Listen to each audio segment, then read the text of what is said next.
from several sources that this discussion has been going on. We have now come to a stage where we can happily announce that the definition being changed is being changed in favor of the MSMEs.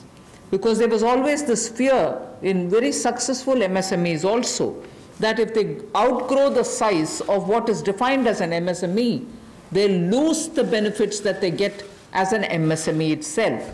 So outgrowing this definition meant outgrowing and going out of receiving benefits.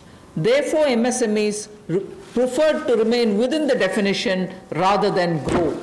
Now what we are coming with is a change in the definition of MSME so that they need not worry about growing in size.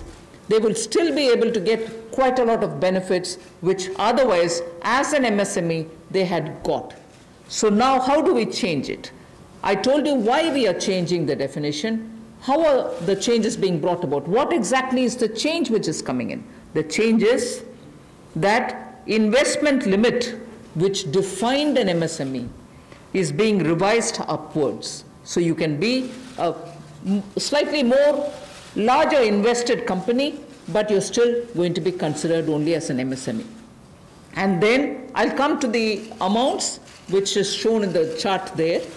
But the idea is even with an increased investment, you'll still be defined only as an MSME. You shall not get out of the benefit which is given to you as an MSME. Second is additional criteria to define an MSME is being brought in. And that criteria is based on turnover. So that is being brought in newly now. Earlier it was only investment size. Now investment size and or additional turnover size is being brought in. And earlier the distinction which prevailed between manufacturing unit and therefore their definition was on slightly different account. Service units, therefore definition was on slightly different criteria. Now that differentiation between manufacturing and service MSME are being removed. Manufacturing MSME or service-based MSME shall all be defined similarly. And then, therefore, the chart that is there before you will tell you what was earlier and what is now.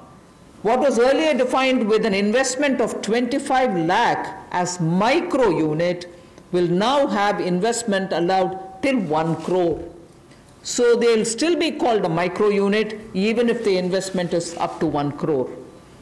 Now in that, service investments of 10 lakhs were called as micro earlier. Now because the distinction is removed, service also will have the benefit of being called a micro unit even if the investment is 1 crore.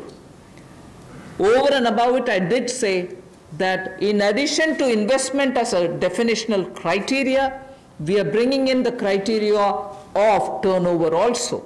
So now your investment can be up to 1 crore and your turnover can be up to 5 crore. You shall be called as micro. This or that. Your investment can be 1 crore and your turnover can be 5 crore. Up to 5 crore, you will be micro enterprise. And so on. So small will be up to 5 crore, manufacturing enterprise. Services was up to 2 crore. Now the definition is changed to 10 crores and 50 crores. Investment and turnover, and so on. The table explains it.